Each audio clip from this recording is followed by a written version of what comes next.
कैसे हैं आप सभी। आई होप कि बहुत ही अच्छे होंगे और अच्छे से स्टडी कर रहे होंगे। तो आज के इस वीडियो में हम क्लास 10th का प्रश्नावली 2.3 का प्रश्न क्रमांक हम 5 को हल करने वाले हैं। तो शुरू से अंत तक बने रहिएगा। प्रश्न क्रमांक 5 बोल रहा है कि बहुपद पी एक्स, जी एक्स, क्यू एक्स और आर एक्स के ऐसे उदाहरण दीजिए जो विभाजन एल्गोरिथम को संतुष्ट करते हो तथा पहला भाग में बोला है कि घात पी एक्स बराबर घात क्यू एक्स होना चाहिए। तो थोड़ा सा हम समझने का प्रयास करते हैं। जैसे मान लीजिए भैया हम भाज्य हैं, तो भाज्य को हम क्या बोलते हैं भैया, तो पी एक्स बोलते हैं, ठीक ना। उसके बाद होता है भाजक, भाजक को हम लोग बोलते हैं जी एक्स। और उसके बाद होता है भागफल, तो भागफल को हम क्या बोलते हैं, क्यू एक्स, है ना। उसके बाद होता है शेषफल, शेषफल को हम बोलते हैं आर एक्स। अब ये सभी चीज़ हम किसको किसको बोलते हैं, देखिए जैसे कि मान लीजिए कि 2 का भाग आप 3 में कर रहे हैं, ठीक ना। कितना से भाग जाएगा, 1 से। तो यहाँ पे लिख देंगे 2, घटाएंगे तो क्या आएगा बाबू, 1 आएगा। तो ये जो 3 है ना, ये मेरा पी एक्स है, कहने का मतलब भाज्य है।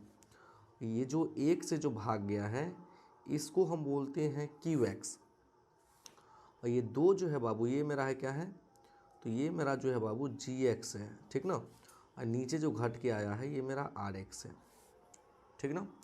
तो जिस संख्या से हम भाग लगाते हैं उसे बोलते हैं भाजक, जिस संख्या में भाग लगता है उसे बोलते हैं भाज्य, जिस संख्या से भाग लगता है उसे क्या बोलते हैं, भागफल।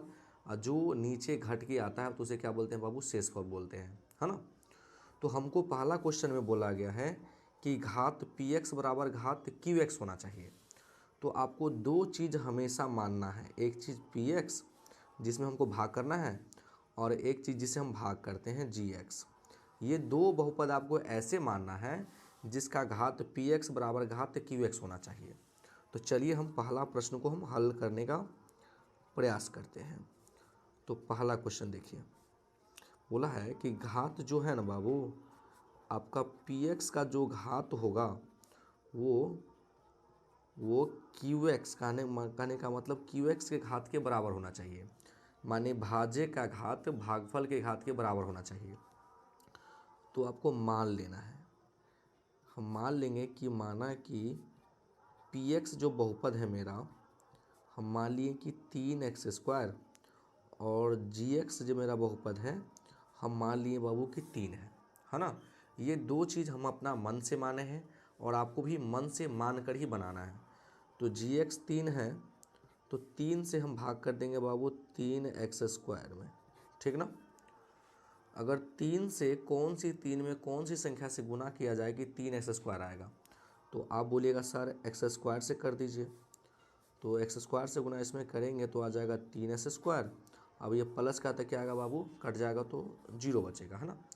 तो यहाँ पे देख रहे हैं कि इसको बोलते हैं बाबू क्यू एक्स, ठीक ना। ये तो अभी हम आपको बताएं कि क्या बोलते हैं, भागफल को क्यू एक्स बोलते हैं। और ये जो कोष्ठ के अंदर में है इसको क्या बोलते हैं बाबू, पी एक्स। तो देख रहे हैं क्यू एक्स का जो घात है पी एक्स के घात के बराबर है। तो हमको यही लाना था कि पी एक्स का घात और घात क्यू एक्स का दोनों आपस में बराबर होना चाहिए। तो हम नीचे से हम लिख देंगे अतः कि जो घात जो हम लिख बनाए हैं कि पी एक्स का जो घात है वो जो घात है क्यू एक्स के बराबर है ना। तो आई होप कि ये क्वेश्चन बहुत ही अच्छी तरीके से आप लोगों को समझ में आ गया होगा। अगर चलिए भैया अब हम दूसरे क्वेश्चन को सॉल्व करेंगे, है ना। तो सबसे पहले आपको लिख लेना है हल, और लिख लेंगे हम दूसरे क्वेश्चन को। दूसरा क्वेश्चन में बोल रहा है कि जो घात है क्यू एक्स का घात आपको जो होना चाहिए वो आर एक्स के घात के बराबर होना चाहिए। तो हम आपको क्या बोले बाबू, तो आपको 2 बहुपद आपको मानना है। क्या मानना है कि माना कि पी एक्स बराबर, पी एक्स को बोलते हैं भाज्य, है ना। पी एक्स आपको ऐसा मानना है जैसे कि हम मान लिए x³ प्लस के x² प्लस का x और प्लस का 1 मान लिए, है ना। अब हम पी एक्स में भाग किससे देते हैं बाबू, तो हम आपको क्या बताएं कि हम जी एक्स से भाग देते हैं ना। तो जी एक्स भी तो मानना पड़ेगा, तो मान लेंगे x² और माइनस का 1। ये जो मान रहे बाबू हम अपना मन से मान रहे हैं, ठीक ना। तो आप अपना दिमाग से मान सकते हैं जो आपको मानना हो, लेकिन भाग करने पे क्या होना चाहिए कि क्यू एक्स का घात जो है आर एक्स के घात के बराबर होना चाहिए। ऐसे दो बहुपद आपको मानना है ना। तो आपको लिख लेंगे हम एक्स स्क्वायर माइनस का एक भाग कर देंगे एक्स क्यू प्लस के x square plus x plus एक में भाग कर देना है। तो एक्स स्क्वायर में कौन सी संख्या से गुना किया जाए कि एक्स क्यू आ जाए? तो आप बोलिएगा सर एक्स से गुना हम एक्स स्क्वायर में करेंगे तो आ जाएगा एक्स क्यू, एक्स से गुना माइनस एक में करेंगे तो माइनस का एक्स, ये प्लस का तो क्या आएगा माइनस का, और ये माइनस का आएगा क्या बाबू प्लस का। तो एक प्लस में एक माइनस में कट गया, नीचे उतर जाएगा एक्स स्क्वायर और एक्स एक्स दोनों जुड़ जाएगा उसमें, तो क्या हो जाएगा आपस में 2x और प्लस का 1 हो जाएगा। कोई दिक्कत नहीं। अब हम एक्स स्क्वायर में कौन सी संख्या से गुना किया जाए कि एक्स स्क्वायर आ जाएगा?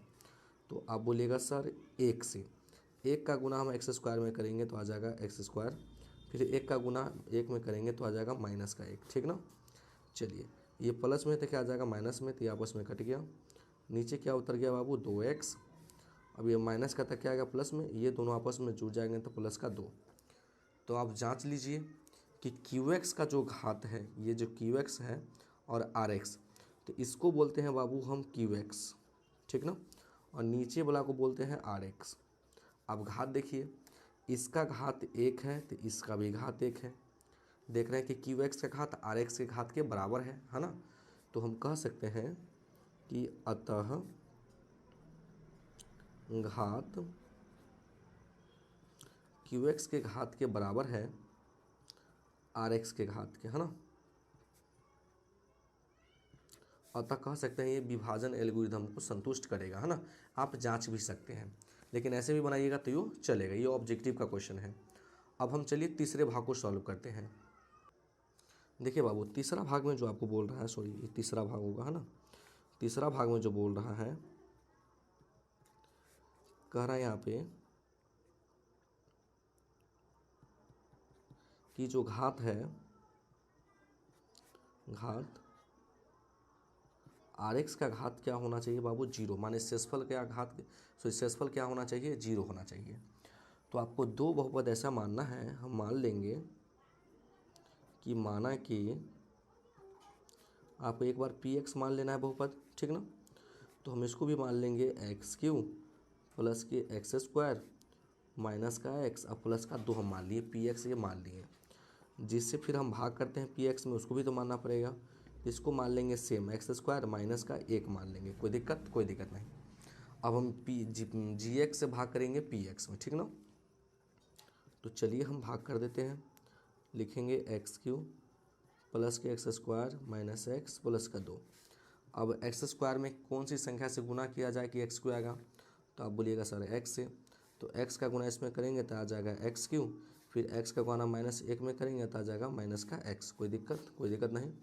अब ये प्लस का था माइनस का, ये माइनस का था प्लस का, एक प्लस में एक माइनस में कट गया, नीचे आ गया एक्स स्क्वायर। अब ये भी एक माइनस में एक प्लस में कट गया, नीचे क्या आ गया प्लस का 2। अब चलिए फिर एक्स स्क्वायर में कौन सी संख्या से गुना किया जाए कि एक्स स्क्वायर आ जाएगा? तो आप बोलिएगा सर प्लस का 1 से, एक का गुना दोनों में करेंगे तो एक्स स्क्वायर माइनस का 1 आएगा, ठीक ना। अब देखिए ये दोनों, देखिए प्लस में तो क्या आएगा माइनस में, और ये माइनस में तो क्या आ गया प्लस में, कट गया, 2 एक क्या हो गया बाबू 3। तो नीचे वाला को हम क्या बोलते हैं बाबू RX बोलते हैं ना, कहने का मतलब शेषफल। तो किसी भी संख्या का घात जो होता है बाबू 0 होता है, समझे बात। कोई भी आप संख्या लीजिएगा उसका घात क्या होता है बाबू 0 होता है, समझे बात। तो देख रहे हैं हमको बताना था कि RX का घात 0 होना चाहिए, तो जो कि RX का घात 0 आ चुका है ना। तो हम कह सकते हैं कि अतः घात RX बराबर 0 है, ठीक ना। तो आई होप कि ये सभी क्वेश्चन आपको समझ में आ गया होगा। तो अगर मेरे चैनल पे नए हैं तो वीडियो को लाइक कर दीजिएगा और चैनल को जरूर सब्सक्राइब कर दीजिएगा। वीडियो देखने के लिए बहुत बहुत धन्यवाद।